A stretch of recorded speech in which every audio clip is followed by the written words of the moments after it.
이솝우화 중에서 한 나귀가 길을 가다가 사자를 보게 되었다고 합니다. 어떻습니까? 맹수의 왕인 사자가 바로 앞에 있다고 하니 얼마나 무서웠겠을까요? 무섭고 떨리는 마음으로 살금살금 다가가는데 이 사자는 아무리 봐도 미동이 없고 그 자세를 그대로 유지하는 겁니다. 그래서 가까이 가서 자세히 살펴보니 이미 이 사자는 죽었고 가죽만 남게 되었다라는 거죠. 이 나귀는요, 이 사자의 가죽을 보면서 한 가지를 생각합니다. 한번 뒤집어 써볼까? 라는 마음이죠. 그래서 이 나귀는 사자의 가죽을 뒤집어 씁니다. 그리고 열심히 길을 걸어가는데 동물들이 자신을 보면서 다들 무서워하고 주랭랑치는 모습을 보게 되었습니다. 나귀의 마음이 어땠을까요? 아, 나를 보고 무서워하는구나 하면서 점점 기고만장해지는 거죠. 아, 내가 정말 사자가 되었구나 라고 생각한 겁니다. 또 어떤 동물을 놀릴까라는 신나는 마음으로 막 길을 가고 있는데 저기 앞에 여우 한 마리가 보이는 거죠. 이 나귀가 이번에 생각합니다. 이번에는 내가 목소리도 한번 흉내내보자. 그래도 놀랄 거야 라는 마음으로요. 그래서 이 사자가요, 사자였다. 나귀가요, 어떻게 외치냐면, 크엉 하면서 크게 여우를 향해 외치기 시작합니다. 여우는 사자의 모습을 보고 두려워하면서 도망가려고 하다가 이 나귀의 목소리를 듣고 사자가 아니라는 것을 깨닫게 된 것이지요. 분명히 나귀는 처음에 사자의 가죽만 입고 돌아다니자라는 마음이 그에게 있었을 것입니다. 그런데 다른 동물들의 모습, 놀라는 모습, 도망가는 모습에 자기가 너무 신기하면서도 한편으로는 그 사자의 가죽을 보는 게 아니라 나를 무서워하는구나 라고 생각하며 돌아다녔다라고 생각하는 거죠. 어떻게 보면 처음에 나귀가 가졌던 그 생각과 나중에 그 동물들이 도망가고 나서의 나귀의 마음은 완전히 바뀌게 되었다라는 것을 볼 수 있는 겁니다. 우리가 뭔가를 시작할 때, 누군가를 만남으로 말미암아 시작할 때의 마음이 좋은 쪽으로 바뀌게 된다는 것을 변화되었다라고 우리는 얘기합니다. 익히 얘기를 들으면 하나님을 만나고 내가 하나님의 자녀로서 하나님의 말씀을 잘 따르고 열심히 순종하면서 하나님께 예배의 삶을 드렸다라는 것은 좋은 변화의 삶을 살았다라고 얘기하죠. 그런데 처음과 나중을 바라보는 순간 나쁜 쪽으로 바뀌었다라고 보는 것은 우리는 변화라고 얘기하지 않습니다. 그것은 변질됐다라고 얘기하는 거죠. 익히 말하면 나귀가 사자 가죽을 처음 보고 그 나귀를 쓰고 그냥 길을 가자라는 마음에서 나를 무서워하겠지라는 마음으로 변질됐다라고 볼 수 있는 거죠. 자, 그렇다면 변질은 어떤 뜻이냐 보니까 성질이 달라지거나 물질의 질이 변하였다라는 뜻을 가진다라고 얘기합니다. 간단히 얘기를 들면 우유가 변질됐다라고 얘기하더라고요. 우유는 유통기한이 있습니다. 그치요? 그 유통기한이 지나면 어떻게 되는지 혹시 아시나요? 네, 변해요. 어떻게 변할까요, 우유가? 네, 상해요. 어떻게 상하냐면요, 점점 이 친구가 고체화됩니다. 그치요? 원래는 액체화됐던 그 우유가 점점 변질이 되면 익히 말하면 요거트화 되는 거죠. 솔직히 그렇지 않습니까? 그러면서 점점 맛이 이상해지고 상한 음식이 된다라는 겁니다. 이 마태복음 6장의 말씀에도 변질된 사람이 등장하고 그 변질된 모습을 통해 예수님은 질책하고 있는 말씀이 드러나고 있습니다. 오늘 이 말씀을 통해서 우리의 모습을 다시 한 번 더 살펴보기를 소망합니다. 그리고 나는 정말로 예수 그리스도를 통해서 변화된 사람인지 아니면 변질된 사람인지를 오늘 우리가 깨닫고 더욱더 간절히 기도하며 나아가는 이 금요기도회가 되기를 주님의 이름으로 축복합니다. 예수님의 생애를 기록한 책은 어떤 책일까요? 예수님의 생애, 예수님의 공생애가 기록된 책을 뭐라고 얘기하시는지 우리 성도님 혹시 아십니까? 네? 맞습니다. 감사합니다. 복음서라고 이야기합니다. 맞죠? 예수님은 복음이시기에 복음의 이야기가 드러난 책을 복음서다라고 얘기합니다. 이 복음서는요, 성경 말씀이 총 4권으로 이루어져 있습니다. 그래서 우리는 그 4권의 복음서를 사복음서라고 얘기합니다. 그 중에서도 오늘 마태복음은 예수님의 제자 중 마태가 유대인들을 향해서 주의 복음을 쓰고 전달한 메시지가 전해져 있는 책임을 볼 수 있습니다. 특별히 마태복음 5장부터 8장까지의 말씀은 우리가 잘 알고 있는 산상수훈의 말씀으로서 예수님께서 철당에서 복음과 천국에 대해서 알려주시고 병자들과 모든 약한 것을 고치시고 나서 제자들을 삼으시고, 그러고 나서 산에 오르시고, 마태복음 5장 1절 말씀에 보면 예수께서 무리를 보시고 산에 올라가 앉으시니 제자들이 나온지라 라고 얘기합니다. 그 나온 제자들을 향해 예수님께서 진리를, 복음을, 그리고 그들이 앞으로 가야 할 길을 알려주고 있었다라는 것이지요. 그 말씀이 5장부터 8장까지 쓰여져 있었다라는 겁니다. 그 내용을 면밀히 살펴보면 복이 있나니 라고 시작하는 팔복의 메시지가 있었고, 또 제자들의 어떤 존재인지를 알려주었습니다. 너희는 소금이다, 너희는 빛이다 라는 것을 알려주었죠. 그리고 너희들이 이제 이 땅에서 사랑을 베풀고 말씀을 베푸고 구제하며 열심히 살아야 함을 예수님께서는 제자들을 통해 알려줬다라는 겁니다. 그러면서 오늘 6장 1절에서부터 18절까지의 말씀을 통해 유대인들이 가지고 있었던 문제들, 고질병들을 꼬잡아 얘기하며 그런 삶을 살면 안 된다라고 얘기하고 있는 거죠. 우리 방금 읽었던 마태복음 6장 1절 말씀을 다시 한 번 더 읽어보도록 하겠습니다. 마태복음 6장 1절 말씀 띄워주셔야 합니다. 네, 제가 읽을까요? 네, 제가 읽겠습니다. 사람에게 보이려고 그들 앞에서 너희 의를 행하지 않도록 주의하라. 그리하지 아니하면 하늘에 계신 너희 아버지께 상을 받지 못하느니라 라고 얘기합니다. 자, 유대인들이 가지고 있는 고질병 뭘까요? 오늘 1절 첫 번째로 얘기해주고 있습니다. 뭘까요? 네, 간단합니다. 사람에게 보이는 겁니다. 뭡니까? 사람에게 나를 보이는 것을 이들은 고질병이라고 예수님이 얘기해주고 있는 겁니다. 오늘 우리가 읽진 않았지만 2절서부터 이 보이는 사람들을 뭐라고 예수님이 얘기하냐면 외식하는 자다라고 얘기하고 있습니다. 특히 이 유대인들이 가지고 있는 외식하는 부분, 더 말해서는 구제와 기도와 금식하는 그 모습이 외식하는 자다, 그러한 모습을 담지 말아라, 하지 말아라 라고 분명하게 예수님은 말씀해주고 있는 것입니다. 여기서 외식하는 자, 익히 말하면 위선이라고 얘기하는 이 단어는요, 겉으로만 착한 척하다, 착한 체하다, 겉으로만 한다라는 뜻을 사전적 의미로는 갖고 있습니다. 그래서 이 위선이라는, 외식이라는 단어가 2절과 5절과 16절을 통해서 등장하고 있으면서 구제할 때에 외식하는 자가 되지 말아라, 기도할 때에 외식하는 자처럼 하지 말아라, 금식할 때에 외식하는 자가 되지 말아라 라고 얘기하고 있는 겁니다. 이 외식하다라는 단어는 헬라어로 히포크리테스라는 단어를 사용하고 있습니다. 이 단어의 뜻은요, 연극 배우라는 뜻을 가지고 있어요. 연극하다라는 뜻이죠. 그러니까 가면을 쓰고 사람들 앞에서 연극하다라는 겁니다.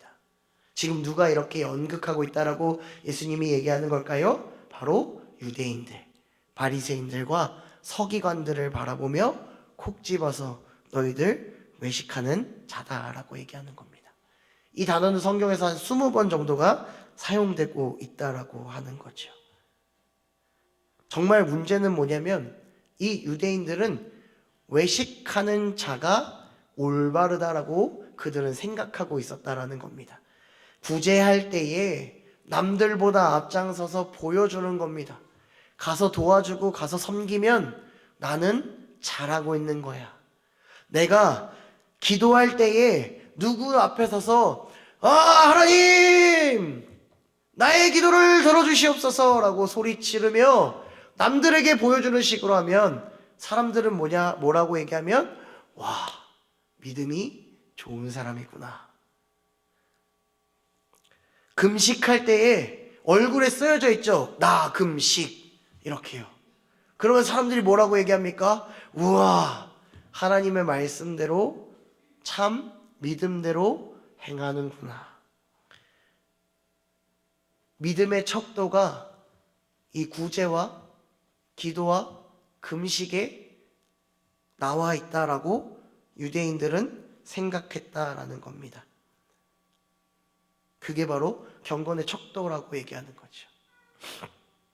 사랑하는 성도 여러분, 이 유대인의 모습과 우리의 모습이 어찌 보면 비슷하지 않습니까? 구제하는 모습, 기도하는 모습, 금식하는 모습, 이 모습을 잘하면 많은 사람들은 우리에게 뭐라 그러냐면 와, 믿음이 참 좋으시네요 라고 얘기합니다. 근데 진짜 믿음은 뭡니까? 알맹이만 있고 본질은 없는데 그 모습만, 모양만 갖춰주면 정말로 믿음이 좋은 겁니까? 그 안에 진짜 복음, 예수 그리스도가 없는데 정말 그 모습만 갖춰주고 열심히 하면 그게 다 되는 겁니까? 그렇지 않는다라는 겁니다. 근데 재밌는 사실은요, 원래 이 바리새인들, 서기관들 원래 이렇게 보여주는 게 열심히지 않았어요. 원래는 하나님의 말씀을 사고하고 그 말씀을 지키기 위해 언제나 열심히 노력했던 사람들 중에 한 사람이 바로 바리새인들이었습니다. 왜 그랬습니까? 구약의 말씀, 말라기의 말씀이 선포가 끝나고 예수님이 이 땅에 오시기 전까지 400년이라는 시간 동안 하나님의 메시지가 그들에게 임하지 않았습니다. 그들이 아무리 하나님의 메시지를 갈급해도 구해도 하나님은 침묵하셨다라는 거죠.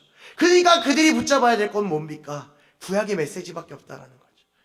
하나님이 주신 그 율법의 말씀, 하나님이 주신 그 선지자들이 했던 그 예언의 말씀밖에 이들에게 남아있는 것이 없었죠. 그러니까 그 말씀만을 듣고 그 말씀만을 지키며 열심히 주님 우리에게 다시 한 번 더 말씀하여 주시옵소서, 나를 주님께로 인도하여 주시옵소서, 그런 믿음으로 처음부터 나갔을 거라고요.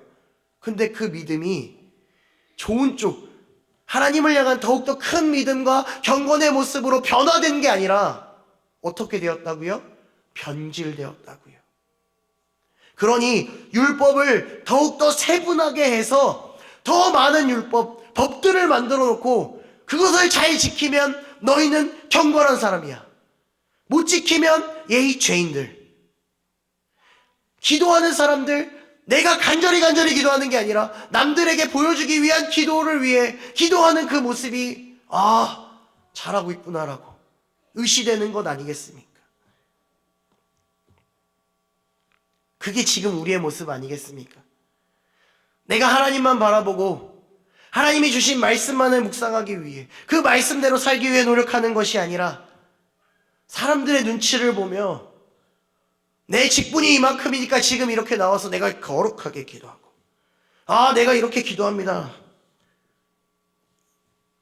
이렇게 하면 역시 잘하고 계시네요 라고 우리는 지켜 세워주지 않습니까? 아닙니다. 이제 그런 모습으로 더 이상 우리의 믿음이 그렇게 나아가야 한다고 더 이상 하나님, 예수님은 말씀하지 않습니다. 외식하는 자가 되지 마십시오. 외식하는 자는 믿음이 변질됐다라고 얘기합니다. 그럼 지금 우리의 모습을 봅시다. 우리의 모습은, 우리의 믿음은 정말로 변화된 하나님의 백성으로 하루하루를 주님의 말씀을 붙잡고 말씀대로 순종하며 예배 드리는 삶, 경건의 삶, 하나님께 기쁨이 되는 삶으로 살고 계십니까? 아니면 그냥 내 만족으로 유대인들과 비슷한 변질된 모습으로 남들을 위한, 남에게 보여주기 위한 그 모습으로 하루하루를 보내고 있습니까? 제가 이 설교를 준비하면서 인터넷으로 여러 가지를 찾다가 재밌는 글이 하나 있어서 소개해 주려고 해요. 한 오리 마을이 있었다고 합니다. 이 오리 마을에 부흥회가 열렸어요. 그래서 오리들이 뒤뚱뒤뚱 오리 궁뎅이를 이렇게 흔들면서 열심히 교회를 찾아갔다고 합니다. 그래서 많은 오리들이 모이자 이제 부흥회가 시작됐죠. 뜨겁게 찬양하고 한 오리 목사님이 나와서 성령이 충만하여 오리들에게 이렇게 우렁차게 설교했다고 합니다. 여러분, 하나님께서는 우리에게 날개를 주셨습니다. 담이 있어도 괜찮습니다. 왜냐하면 우리가 날개가 있어서 날라서 그 담을 넘어가면 됩니다. 그러니까 오리들이 뭐라고 할게요? 아멘이라고 대답했습니다. 그리고 또 한 번 외치는 거죠. 하나님께서 우리에게 날개를 주셨습니다. 아무리 장애물이 있어도 소용이 없습니다. 왜냐하면 우리에게 날개가 있어서 날라서 넘어가면 됩니다. 하나님께서 우리에게 날개를 주셨습니다. 아무리 강이 막혀도 소용이 없습니다. 왜입니까? 우리에게 날개가 있어서 날라서 그 강을 건너가면 됩니다. 하나님께서 우리에게 날개를 주셨습니다. 아무리 산이 가로막혀 있어도 소용없습니다. 왜냐하면 우리에게 날개가 있어서 날라서 그 산을 넘어가면 됩니다 라고 외쳤어요. 그러니까 오리들이 다 뭐라고 외쳤게요? 아멘이라고 외쳤습니다.